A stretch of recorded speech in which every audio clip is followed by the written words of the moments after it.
Bonsoir, bonsoir à toutes et à tous. Bienvenue, c'est Sens Public, votre rendez-vous quotidien de débats, de chroniques et de reportages. 90 minutes pour donner du sens à l'actualité, vous proposer des clés de compréhension des mutations de notre société. Et voici le sommaire de ce 28 novembre.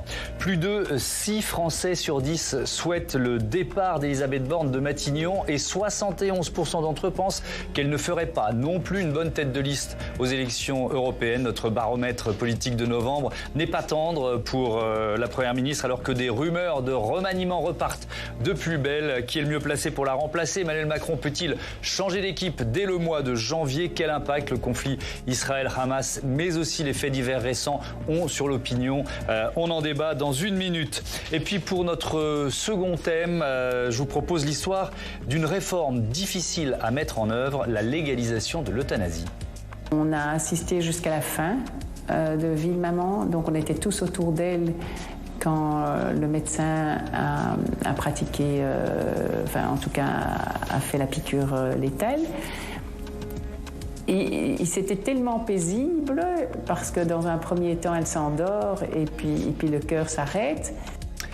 Près de 9 Français sur 10 souhaitent légaliser l'euthanasie. C'était une promesse de campagne du candidat Macron et pourtant le président de la République hésite. Pourquoi un tel flottement alors que le projet de loi existe? Il est écrit que changerait précisément cette réforme. Comment cette pratique est-elle encadrée, notamment en Belgique? Réponse dans 3 quarts d'heure. Mais d'abord, les enseignements du baromètre Odoxa, Mascaré pour Public Sénat et les journaux de la presse quotidienne régionale. On commence avec les personnalités politiques préférées des Français. Jonathan Dupriez. C'est l'un des principaux enseignements de notre baromètre Odoxa pour Public Sénat publié aujourd'hui. Dans un contexte international tendu, notamment avec le conflit Israël-Hamas, des responsables politiques de premier plan gagnent en popularité, portés par l'effet drapeau. À commencer par Édouard Philippe, l'ancien Premier ministre, donné comme présidentiable possible pour 2027, caracole en tête du classement, avec 44% d'opinion favorable. Il est quand même maire, évidemment, d'une ville moyenne plus, mais relativement importante. Il arrive aussi à toujours avoir une parole, justement, présidentiable, si je puis dire. C'est-à-dire, on ne clive pas trop, on rassure et on est toujours un peu au-dessus. Derrière lui, 2 personnalités se détachent. Ex aequo, Marine Le Pen et Gabriel Attal atteignent 38% de cote d'adhésion.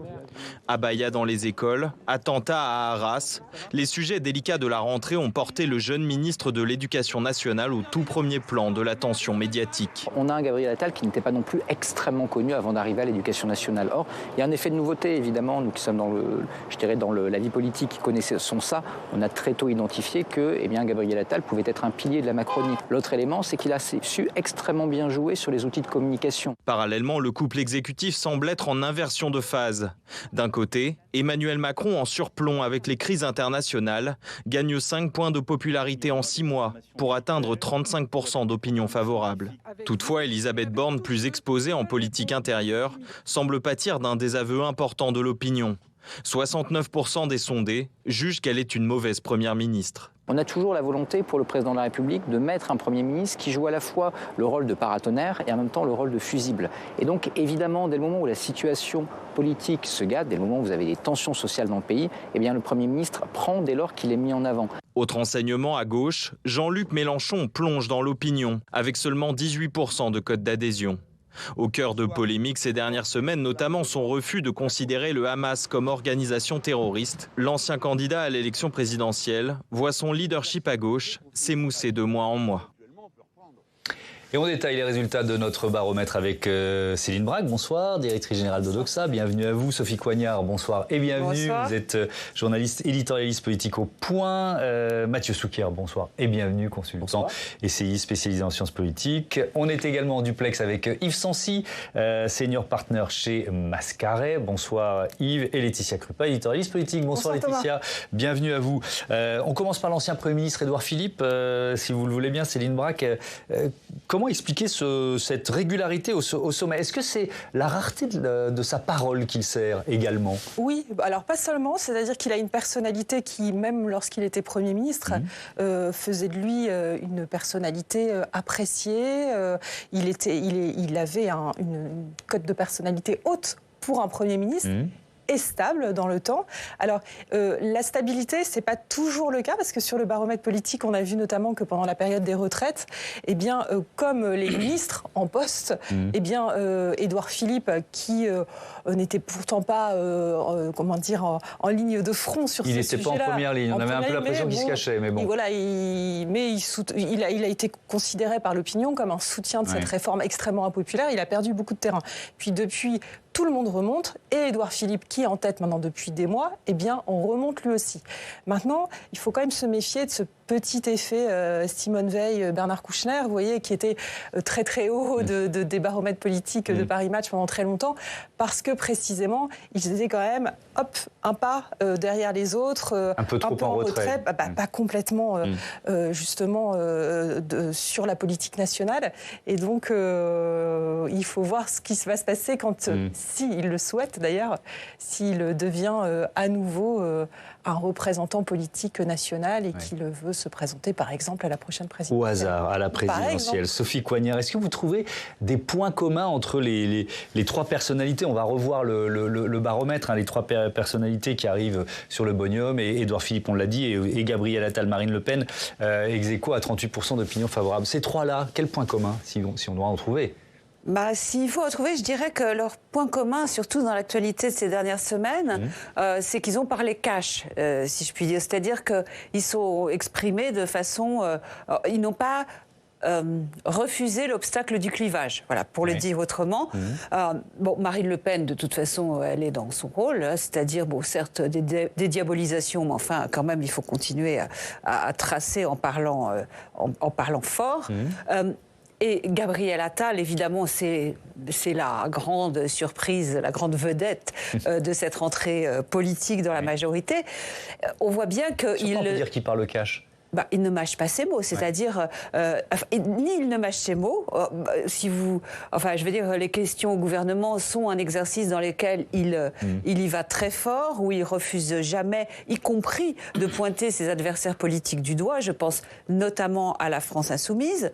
Et puis, même sur les sujets abordés, un ministre de l'Éducation qui, en l'espace de 2 semaines, dit qu'éventuellement on va faire des groupes de niveau et qu'on va réfléchir à redonner un peu d'importance au redoublement. Normalement, c'est ce qui s'appelle du suicide, rue de Grenelle. Ça plaît pas. Le clergé pédagogique n'est pas absolument enchanté par ce genre de choses. Donc là, ils doivent être en train d'hoqueter de rage, mais néanmoins, Gabriel Attal s'est affranchi de tout cela. Ça veut dire que ça plaît à l'opinion publique? Ça plaît à l'opinion publique. Alors, j'allais en venir à ça, mais alors, sous votre contrôle. Et quant à Édouard Philippe, je pense que sa prise de position sur la guerre entre Israël et le Hamas, notamment en disant, écoutez, excusez-moi, mais une guerre, c'est une guerre. Et ça fait des morts, c'est moche, mais c'est comme ça. Je résume, mais c'était la tonalité. Il avait rappelé notamment le dessin de sa ville du Havre pendant la Seconde Guerre mondiale. Tout à fait. Eh bien, c'est une position qui tranche notamment par rapport à celle un peu fluctuante du président de la République. Donc voilà ce que j'appelle par les caches, et je pense qu'évidemment c'est apprécié par une opinion publique qui est majoritairement en quête d'autorité. C'est, je pense, que vous montrent toutes les enquêtes d'opinion. Il y a un autre élément, une autre leçon qu'on peut tirer, Mathieu Souquier, quand on revoit là, ces 5 premiers, en tout cas, c'est un match majorité présidentielle, Rassemblement national. Oui, alors ce match-là est installé depuis longtemps. Moi, pardon, je me permets un petit complément. Je comprends pas bien, en fait, la petite surcote d'Édouard Philippe. Et même globalement, alors, c'est un homme politique qui a des d'incontestables qualités. Il a géré la crise sanitaire en particulier avec un certain talent. Il n'empêche que, en termes de sens politique, on se souvient qu'il est sorti de Matignon avec une cote de popularité très élevée, alors qu'on a quand même en tête qu'il a conseillé à plusieurs reprises au président de la République, et plus que conseiller, il a réussi à convaincre le président de la République d'un certain nombre de décisions qui sont assez mal passées dans le pays. Très impopulaire. La limitation de vitesse à 80 km/h, c'était pas un carton plein. C'est l'un des facteurs déclenchants du mouvement des Gilets jaunes. Et puis même un certain nombre de décisions qui auraient pu être prises pendant le Covid, précisément confinement prolongé, etc. Je dirais que de ce point de vue-là, il est assez le fils spirituel de son père politique, à savoir Alain Juppé. C'est une capacité, alors quelqu'un d'incontestablement compétent, avec une forme d'aura, de charisme et de culture, mais avec quand même une capacité de temps en temps à ne pas totalement saisir. Donc vous dites quoi? Attention, popularité potentiellement friable, c'est ça? En tout cas, à ce stade, elle ne s'effrite pas, mais à titre personnel, elle me questionne. Ouais. Et puis sur les deux qu'on évoquait, Gabriel Attal, il est précisément au pouvoir. Enfin, Gabriel Attal et Marine Le Pen ne sont pas dans la même situation. Une est dans l'opposition là où l'autre est au pouvoir. Et l'une monte quand elle agit peu, quand elle se tait, quand elle se cache. Moins elle en fait, mieux elle se porte. Gabriel Attal a au contraire, évidemment, alors, parce qu'il est au gouvernement et parce que c'est sa posture politique. Le mois dernier, pardonnez-moi, elle s'est pas totalement cachée, Marine Le Pen.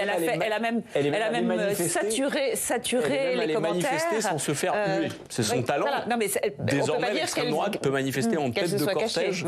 Non, c'est vrai, mais il y a une stratégie qui, quand même, dans l'opposition, consiste à faire un minimum de vagues, là où Gabriel Attal a, au contraire... L'opposition d'extrême droite. Parce qu'à l'extrême gauche, on fait beaucoup de vagues. Oui, s'agissant de Marine Le Pen. J'imagine qu'on discutera ensuite du match Mélenchon-Le Pen. On parlera de Jean-Luc Mélenchon un peu plus tard. Je voudrais qu'on continue, là, on a montré les 5 premiers, mais si on descend de 2 crans, de 2 étages, c'est une braque, on trouve Marion Maréchal. Oui, Marion Maréchal. 7e position, 27% de cote d'adhésion. En fait, est-ce que ça se traduit forcément en intention de vote pour les européennes, puisqu'elle est tête de liste aux européennes pour le mouvement Reconquête d'Éric Zemmour? Alors pour l'instant, en intention de vote européenne, finalement, la liste Reconquête est autour des 7%, ce qui devrait la situer à un niveau proche de ce qu'elle avait pu faire précédemment et qui la situe proche aussi de LR. Donc ce serait un score plutôt honorable. Mais ce que j'allais dire sur Marion Maréchal Le Pen, c'est qu'elle fait vraiment partie des personnalités qui comptent à droite, mais que son étoile a quand même pâli en un an et demi. Parce que souvenez-vous, en termes de popularité, quand on regardait les sondages, elle était très très proche de sa tante, de Marine Le Pen. Oui. Et donc un peu de temps avant la présidentielle, elle a même déjà dépassé Marine Le Pen. Et tous les commentaires politiques, à un moment, c'était de dire, bon, allez, bientôt, le temps de Marine Le Pen va être terminé et c'est Marion Maréchal qui la remplacera.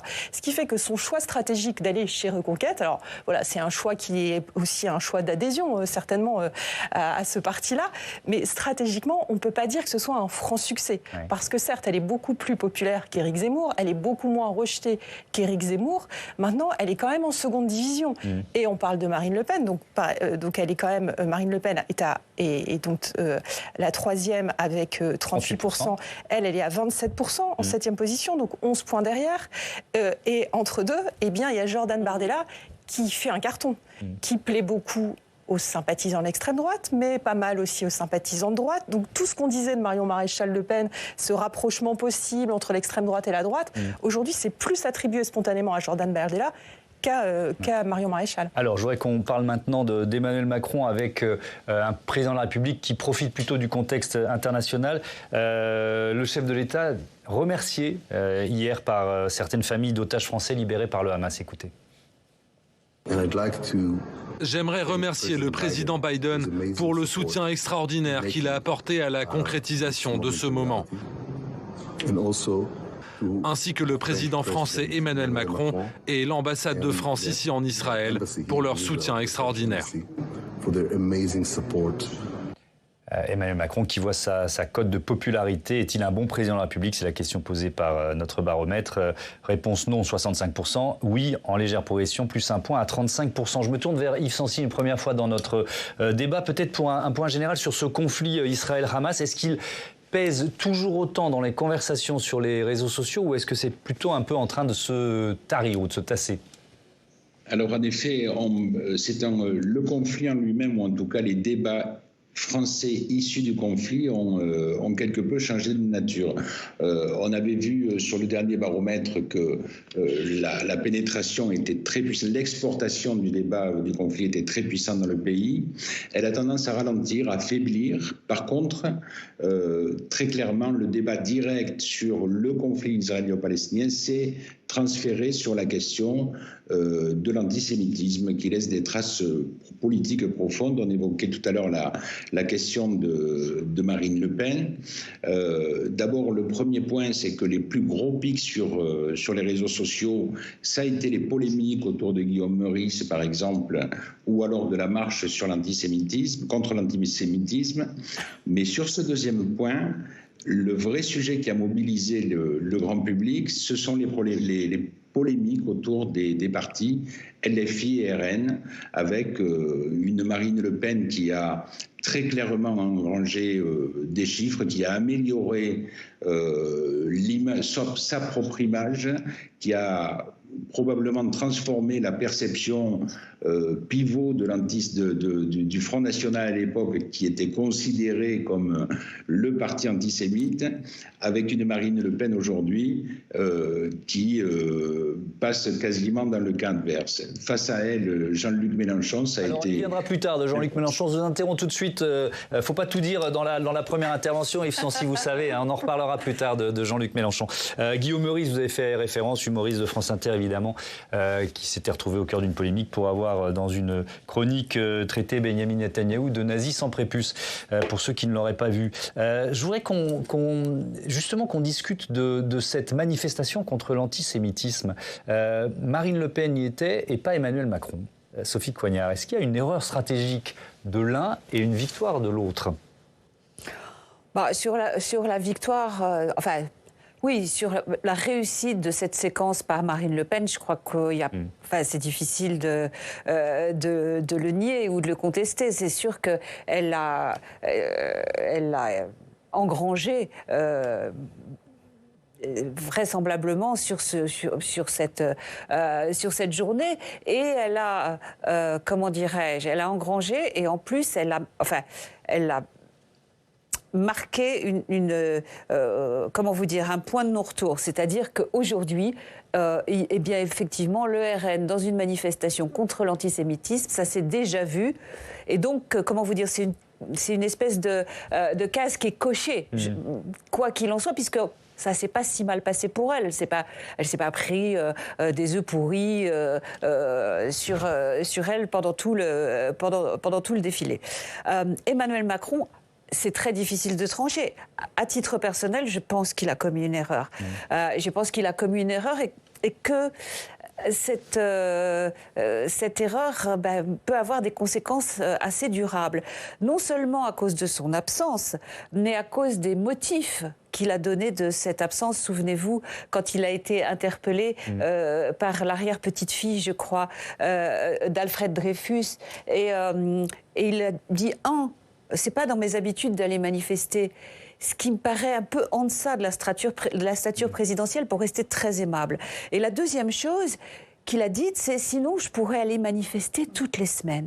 Et très sincèrement, je trouve que ça lui était très peu reproché par rapport à ce que ça aurait pu être. Quand je l'ai entendu dire ça, j'ai vraiment eu le sentiment qu'il allait entre guillemets, le payer très cher. Et finalement, dans le maelstrom, effectivement, des critiques des uns et des autres, etc., et des polémiques, c'est passé inaperçu. Je pense que à la fois la décision et surtout la justification n'étaient pas à la hauteur de la situation. D'ailleurs, on le voit dans notre baromètre, puisqu'il progresse même faiblement, il progresse à 35% d'opinion favorable. Mathieu Souquier, est-ce que finalement, on a vu effectivement un président de la République voilà. La godille. Je fais ce terme-là sur une question aussi majeure que la renaissance, si j'ose dire, du conflit au Proche-Orient. Et il ne le paye pas politiquement. Comment vous l'analysez ? Oui, écoutez, c'est pareil. La vie est parfois faite de paradoxes et la vie politique n'est pas faite que de rationalité.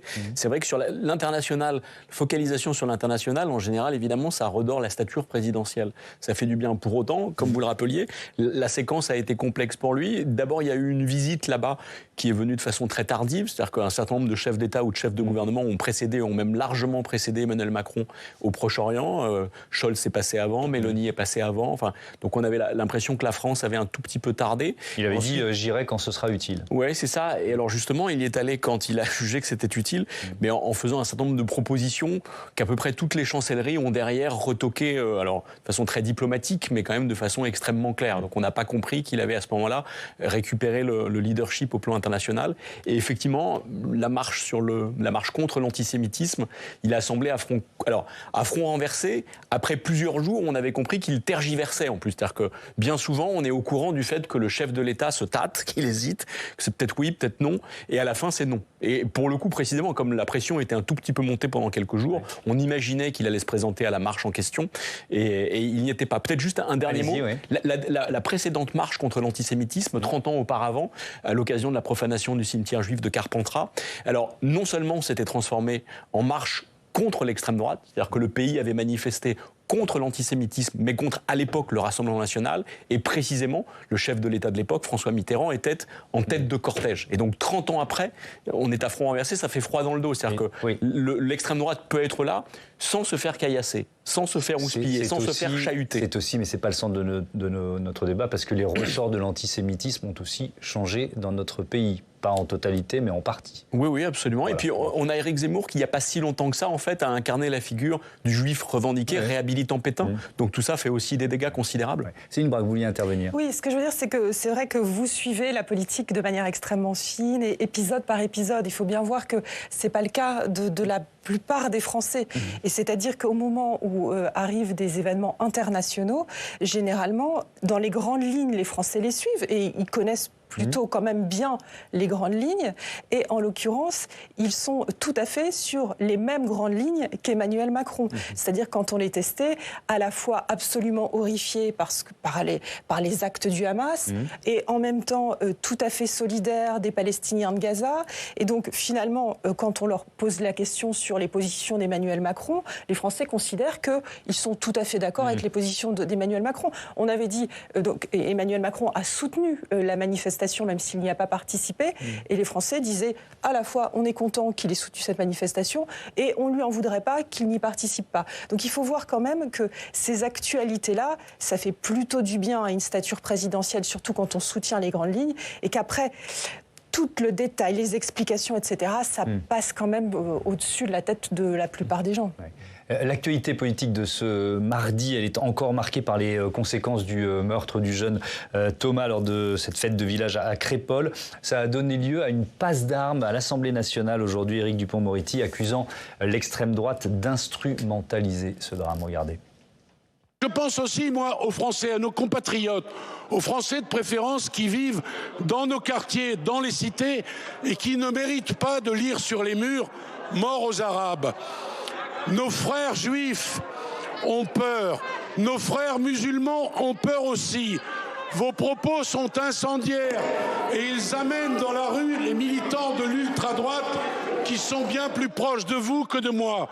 Pour être crédible, faites le ménage, chassez de vos rangs les gudards, les identitaires, les nazillons, les racistes, les antisémites qui sont en réalité planqués dans vos officines économiques et qui viennent sévèrement d'être condamnés par la Cour d'appel de Paris. On a vu les élus du Rassemblement national quitter l'hémicycle. Laetitia, vous vouliez intervenir. Et on voit aussi Elisabeth Borne derrière sourire. Donc elle acquiesce. Elle sait que Éric Dupond-Moretti peut faire cette sortie-là. Certainement, ils en ont discuté avant. Elle connaît ses positions. Et elle acquiesce. Donc, il ne fait pas cette sortie tout seul. Ça, il faut bien l'avoir en tête. Et c'est vrai qu'il est aussi dans la logique. Éric Dupond-Moretti qui a depuis toujours été, se veut en première ligne dans le combat contre le Rassemblement national. Est-ce que pour autant, Sophie Coignard, là, sur ce point précis, c'est la bonne stratégie ? C'est un grand débat. C'est trop tôt pour le dire. C'est trop tôt pour le dire. Que l'humilité m'empêche et la lucidité m'empêche de trancher. Mais le fait de pointer ce qu'il reste d'antisémitisme au sein du Rassemblement national, parce que c'est ça sa stratégie. Nous amener, nous, observateurs, à se poser cette question. C'est un débat éternel. Souvenez-vous, Fabius, 1984, si je ne m'abuse, qui dit, il est alors Premier ministre, que le Front National, et le Front National de l'époque, l'époque, c'était quand même... enfin, je veux dire, sur l'antisémitisme, où il n'y avait pas vraiment de doute, quoi, posait de bonnes questions et y apportait de mauvaises réponses. Bon. Ça, c'est ce que disait Laurent Fabius. C'était Fabius, 84, Premier ministre socialiste. Donc, vieille histoire. Donc là, c'est l'idée qu'il faut, en gros, il ne faut pas insulter l'avenir et surtout les éventuels électeurs du Front National. C'était quand même ça l'idée, mais qu'il faut essayer de leur parler, etc. Et puis vous avez la stratégie qui consiste à dire qu'il faut dénoncer ce qu'est la réalité de cette extrême droite, désormais certes encravatée, fardée de républicanisme et de laïcité. Et c'est ce qu'a fait, souvenez-vous, il y a quelque temps, Elisabeth Borne. C'est pour ça ce dilemme, mais bien sûr, il existe dans l'exécutif. Complètement d'accord. C'est un débat terrible, enfin, qui est clivant au sein même de l'exécutif. Je suis totalement d'accord. Quand Elisabeth Borne a dit en fait ce parti c'est l'héritier de Pétain et qu'elle s'est fait recadrer par le président de la République lui-même. Donc on voit bien que ce débat n'est pas tranché et que les tenants de la version, j'allais dire inclusive, disent en gros, c'est ce qu'a dit Emmanuel Macron à Elisabeth Borne. Écoutez, ça fait 30 ans qu'on diabolise le Front National, etc. Et on voit le résultat, il n'a cessé de monter. La question, c'est si on décide de ne pas faire cela, mais au contraire de le prendre au sérieux, est-ce qu'il ne va pas monter aussi? Rien ne l'a démontré. Et monter encore plus et finir par briser ce plafond de verre qui ferme les portes de l'Élysée pour l'instant, évidemment. Yves Sancy, je reviens vers vous, parce que, évidemment, le baromètre Odoxa n'a pas pu intégrer, on va dire, le fait divers, qui est devenu d'ailleurs un fait politique de Crépol. Mais est-ce que, là, si vous avez regardé ces dernières heures ou ces derniers jours, à quel point ça prend de la place, justement, et sous quelle forme, surtout, sur les médias sociaux? Tout à fait. Je vais m'en tenir aux faits, mais on a un ratio de ce qu'on appelle les engagements qui est très important sur les 30 derniers jours, on va dire. Ça représente 1,7 million de mentions. C'est vraiment très important sur les réseaux sociaux.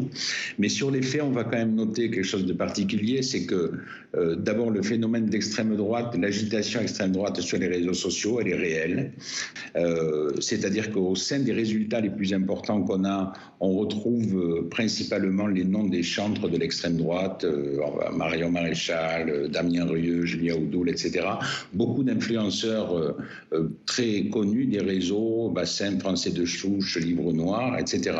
Le deuxième point, c'est la présence très forte, qui est un peu troublante, de comptes étrangers, principalement américains, qui sont affiliés à des tendances radicales de droite et qui sont parmi les contenus les plus partagés. Il y a un symbole qui existe qui est celui de la déchéance de la France. Et il est lié à Crépol. Et enfin, il y a un débat très clairement sur le champ sémantique, un lexique très chargé, parfois violent, vous le savez, les racailles, les barbares, les sauvages, qu'on retrouve dans certaines enceintes, et qui est associé au fameux « Vivement le 9 juin » qui a été lancé par Marine Le Pen. Donc il y a une vraie activation d'une stratégie des réseaux d'extrême droite, avec aussi une contestation du mot Rix, alors qui ne préjuge pas de l'importance du phénomène qui est devenu un phénomène politique, mais aussi un fait de société, c'est vrai. Oui. Mais l'activation de l'extrême droite est très très forte et elle est vue en tant que telle par beaucoup d'internautes sur les réseaux sociaux. Merci beaucoup Yves Sancy. 9 juin, évidemment, les élections européennes. Mathieu Souquier, c'est assez passionnant ce que vient de nous dire Yves Sancy, notamment sur les comptes qui viennent d'autres pays, là, des États-Unis, qui finalement activent la machine médiatique aussi autour d'un fait divers comme celui-là. Comment vous l'analysez et est-ce qu'on est, peut-être un peu trop tôt pour le dire là aussi, mais dans une stratégie à 6 mois, quoi, ou voilà, si on se projette dans le cadre des européennes. Il y a eu aussi ce qui s'est passé à Dublin, par exemple. Voilà, une attaque au couteau, des manifestations d'extrême droite très violentes dans les jours qui ont suivi. Alors, il y a une internationale des nationalistes qui se constitue effectivement, et c'est la magie des réseaux sociaux, ça permet précisément de faire ce qu'historiquement les nationalistes n'ont pas réussi à faire. Alors, dans l'histoire de l'extrême droite, il y a toujours eu une instrumentalisation des faits divers. Ça a existé précisément à toutes les époques, en tout cas depuis que l'extrême droite existe, et à l'époque de Jean-Marie Le Pen, c'était papivoise, en pleine campagne présidentielle. Il y a toujours eu ça, puisque derrière, encore encore une fois, la stratégie du Rassemblement national, enfin de l'extrême droite dans son ensemble, c'est d'arriver à consolider une vision de la société ensauvagée. Une société violente, de plus en plus très violente, de plus en plus violente. Donc de se poser évidemment comme rempart de cette violence. Et deuxième dimension, d'accréditer l'idée que cette violence ou cette montée de la violence, qui n'est pas toujours documentée, mais que cette montée de la violence, précisément, serait directement liée au fait migratoire. Et puis du fait migratoire, alors, il y a les migrants, il y a ceux qui arrivent au jour J, puis il y a tous ceux qui sont arrivés dans le passé, mais qu'on finit par associer à ceux qui sont les nouveaux arrivants. Donc voilà, donc cette stratégie, en fait, elle est très ancienne. Elle est en tout cas aujourd'hui très efficace, et ça reboucle avec ce que vous disiez tout à l'heure. La stratégie la plus efficace face à l'extrême droite, personne ne l'a trouvée. C'est-à-dire que le combat moral, le combat sur les valeurs, ça fait effectivement 40 ou 50 ans qu'on le mène, ça n'empêche pas l'extrême droite de prospérer. De ce point de vue-là, il n'y a pas seulement en fait des désaccords au sein du gouvernement ou à la tête de l'État, il y a même une forme d'incohérence. Enfin, je veux dire, on a Dupond-Moretti qui dit ce qu'il dit aujourd'hui, mais il y a quelques mois, il y avait Gérald Darmanin qui reprochait à Marine Le Pen sa mollesse, qui instruisait le procès en mollesse de Marine Le Pen. J'ai l'impression que là, ça a encore changé, parce qu'avec le déplacement d'Olivier Véran à Crépol, avec ce qu'il a dit aussi, il va plutôt dans le sens de l'opinion publique. Donc on n'y comprend plus rien. Et deuxième dimension, le combat sur les valeurs, effectivement, il est sans efficacité. Le combat sur les résultats, c'est-à-dire l'idée qu'il suffirait de faire reculer le chômage pour faire reculer l'extrême droite, on sait que c'est pas le cas depuis Lionel Jospin, et on a confirmation avec Emmanuel Macron que ça ne marche pas davantage. Allez, une autre leçon de notre baromètre Odoxa Mascaret pour Public Sénat et les titres de la PQR. Les difficultés d'Elisabeth Borne, popularité qui est stable, 30% d'opinion favorable. On peut voir ce premier élément, 69% d'opinion défavorable. Et puis il y a une autre question, Elisabeth Borne doit-elle rester Première ministre? Et là, le non l'emporte à 61%. Laetitia, ça se double d'un retour des rumeurs sur le remaniement. C'est de nouveau au-dessus de la tête d'Elisabeth Borne. Apparemment oui, Thomas. Seulement 4 mois après que Emmanuel Macron l'ait maintenu, c'était en juillet, dans son poste de Première ministre, après la réforme mouvementée des retraites. Elle aurait pu sauter à ce moment-là. Emmanuel Macron a décidé de la garder. Eh bien, ça revient, ces rumeurs. Et toujours la même question, Borne peut-elle tenir? Alors, avant, c'était après la réforme sur les retraites. Et maintenant, ce sera après la loi immigration qui est discutée en ce moment au Parlement, et aussi dans la perspective des élections européennes. Elle avait refusé, elle ne voulait pas y aller, elle ne voulait pas être tête de liste. Pourquoi? Parce qu'elle ne voulait pas se retrouver sur un siège éjectable en cas de grande victoire du RN. Et là, elle s'y retrouve quand même, Thomas. Pourquoi? Parce que dans tous les sondages, apparemment, les macronistes, c'est ce qui se murmure, aurait quelques sueurs froides et dirait que le RN, pour l'instant, part grand gagnant, et que si c'est le cas en juin, cela marquerait, il y en a qui vont fort, carrément la fin du dernier quinquennat d'Emmanuel Macron, et ce serait la faute d'Elisabeth Borne. Est-ce que vous avez trouvé le même son de cloche du côté de l'Élysée? Ce n'est pas si évident du côté de l'Élysée. Pour le moment, le président serait, ce qu'on me dit, en mode réflexion. Et il sonderait à tout va pour savoir s'il faut remanier ou pas. Parce que figurez-vous, Thomas, qu'il pourrait y avoir uniquement un remaniement ministériel, notamment après les procès Dupond-Moretti et du SOPT, en fonction de comment ça se passe, en gardant Elisabeth Borne. Donc il y aurait, ça c'est un mot qu'Emmanuel Macron aime, des ajustements. Voilà. Et la Première ministre qui a prévu, forcément, enfin on l'espère pour elle, une stratégie de défense. Oui, elle parle peu, Elisabeth Borne. Elle a dit la semaine dernière à la presse, à propos de ces rumeurs de remaniement, ça fait 10 fois que j'entends ça. C'est vrai. Mais ça n'empêche pas d'agir. Elle agit. Oui. Elle agit. Là, dernièrement, elle multiplie les déplacements. Si vous êtes attentif, vous pouvez le remarquer. Et aussi les prises de position fortes. Hier, par exemple, elle a carrément rejeté le compromis sur l'assurance chômage, à la barbe des syndicats qui étaient furieux. Et du patronat aussi, d'ailleurs. Et du patronat, oui, notamment. Entre les deux. Elle demandait des garanties sur les économies faites sur les allocations des seniors. Mais enfin, elle a marqué, en tout cas, ça. Voilà, elle a posé sa marque. Et dans la majorité, elle prend les choses en main. Et ça commence dès ce soir. Dès ce soir, elle reçoit les parlementaires. Ça va être 5 dîners, 5 réunions de travail, on dit plutôt à Matignon, où elle reçoit les parlementaires de la majorité. Pourquoi? Pour lancer le premier semestre de réforme dès janvier 2024. Donc Borne, c'est très simple, le message qu'elle envoie montre qu'elle est à sa tâche. Allez, une conclusion. Pourquoi elle est de nouveau fragilisée? Écoutez, on l'a vu dans le sujet d'introduction, et c'est vrai que quand ça tangue, c'est comme ça. Le Premier ministre est infusible. Donc, elle est infusible. En ce moment, ça tombe depuis la réforme sur les retraites. Et il y a 2 problèmes pour Elisabeth Borne en termes d'image. Déjà, elle est masquée, presque même invisible à cause d'Édouard Philippe et de cette popularité qui reste très stable. La pauvre Elisabeth Borne tente de subsister, mais dans les sondages, on voit qu'elle est carrément invisibilisée. Et aussi, autre problème d'image quand même, elle est la Madame 49.3, multipliée sur les textes budgétaires.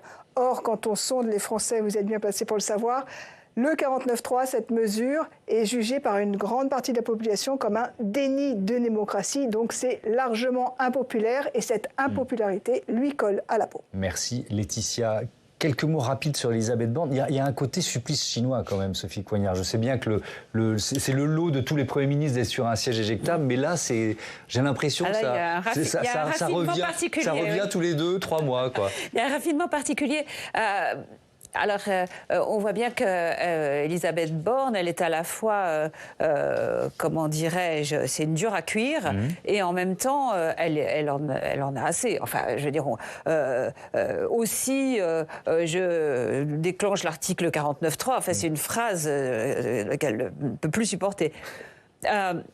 Souvenons-nous quand même, puisqu'on parlait d'Édouard Philippe, qu'Édouard Philippe, effectivement, une des raisons pour lesquelles on l'a remercié de Matignon, c'était qu'il était plus populaire que le président. Alors, si je puis dire, ça peut être un gage de longévité, Elisabeth Borne ne court pas ce risque-là. Oui. Donc, essayons de positiver pour elle. C'est pour ça qu'Emmanuel Macron va peut-être la garder, bien sûr, en remaniant. Et d'une certaine manière, Emmanuel Macron a déjeuné récemment avec Nicolas Sarkozy. Nicolas Sarkozy, son idée a plutôt été, d'ailleurs c'est ce qu'il a fait, d'user un Premier ministre jusqu'à la corde.